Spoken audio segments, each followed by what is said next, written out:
Words are the building blocks of language. The more a student knows, the better they can communicate. But learning vocab is hard for students, especially when most teachers get it wrong. As an English educator, an effective vocab learning method will help your students advance quickly and with confidence. I'm Will from Enchanted ESL, and in this video I'm going to tell you how you can avoid bad vocab teaching and how you can hack your students' minds so they can easily recall hundreds of new words. I'll reveal my memory model of the mind and how you can use it in your classroom. Memorizing vocab lists in textbooks, dreary flashcard drills, and mindless translation exercises. Recognize these? Do you use them in your classes? Well, bad news. They're rubbish. And don't get me started on weekly vocab tests. Some students can learn it pretty well for the test, but then a few weeks later they've forgotten it all.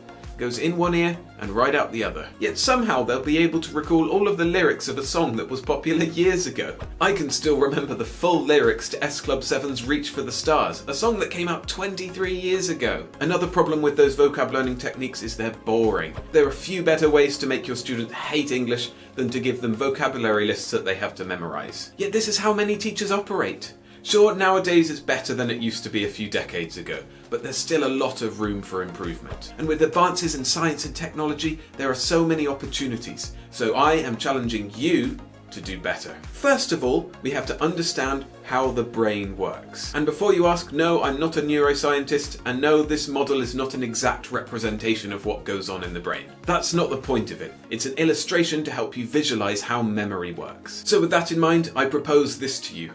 Our brains are road networks. Neurons are individual roads that connect one place to another. At the end of the roads is information. We need to travel along our neuron roads, maybe changing at some intersections along the way, until we get to the end and find our information. These roads are not all equal though. Some are major highways with speed and smooth tarmac. These roads are for high volume routes that we use a lot, like remembering our own address or a best friend's birthday, or the lyrics to Reach for the Stars. At the opposite end of the spectrum, there are weed-covered, crumbling dirt roads that nobody ever uses. They're slow and difficult, and many of them no longer reach their destination. These are the memories we are forgetting, or have already forgotten. Things like what we had for dinner a year ago on Saturday, or that vocab list that we tried to learn a month ago. Unfortunately, most methods of teaching vocabulary end up with the information at the end of one of these small battered roads. And even if a student starts with a word at the end of a good road, over time that road will decay and they'll no longer be able to get there. This is actually what happens in the brain. Some neurons have much more volume than others, and those that aren't maintained get weaker and weaker over time until the brain destroys them to make space for other connections. Okay, so you get the road model, but how does it help? When learning a new word, we need to tell the brain to build a big, durable, and well-maintained road. How do we do that? Well, we need to send it the right messages. Many of you will be saying repetition is the answer, and you're not completely wrong. Repetition is a part, but it's just one part of a larger picture. Just repeating a word over and over and over won't tell the brain to make a big road. What we need to do is tell the brain that the word has value, that getting the information at the end of the road is important, that it needs to be easily accessible. It's like telling a planner that there's going to be a big town or even a city at the end of the road rather than just a tiny single house. So the brain knows that it needs to build a big highway from the start. And then after that, we can add extra lanes and even alternative routes that get to the same place as a backup. We always want to have a route to the information open, and some of those side routes can make the connection even stronger. And finally, we need to keep the road maintained. This is where some repetition comes in. But if you were in charge of maintaining a road, you wouldn't do repairs on it every day after it's built for about a week and then forget about it forever. You'd plan a system of maintenance for in the future when it starts decaying. Likewise, you shouldn't just practice repeating a word for a week and then ignore it forever. So, we need high value, good strengthening, and a maintenance plan. Great.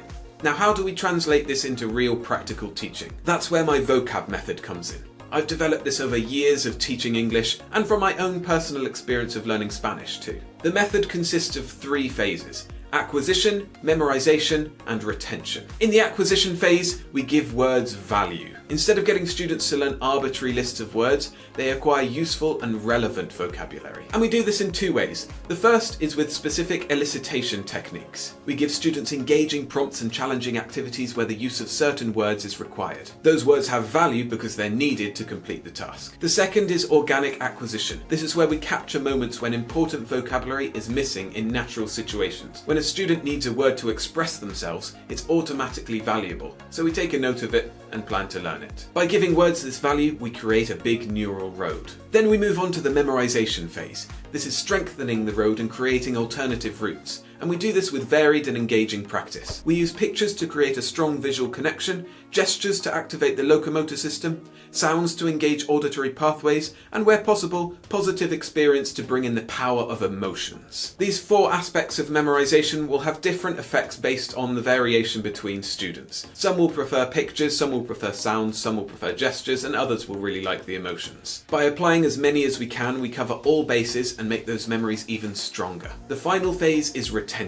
This is about keeping those neural roads intact long into the future. Like with Reach for the Stars, I can still remember all the lyrics from 23 years ago. Back then the song was valuable to me because I enjoyed it. Then I memorized it with a combination of sound, obviously the song, and gestures in the dance moves. And of course it had a lot of positive memories of being around friends and being at the school disco. But how come I can still remember it now, but students can't remember vocabulary that they learned just a month ago? This is thanks to spaced repetition. Put briefly, spaced repetition is repeating the recall of a word at different intervals. The better you remember a word, the longer the interval until you have to repeat it again. The stronger the road and the better condition it is, the longer the time you need before it needs maintenance. So I only need to listen to Reach for the Stars every 5 years or so for that neural road to be maintained. At the beginning, maintenance has to be slightly more frequent. After a week, after a month, after 3 months, after 6 months, and so on and so on. Now this is quite a lot to keep track of, so I use the Anki app to automate all of that. Its algorithm tells you when you need to practice the word again,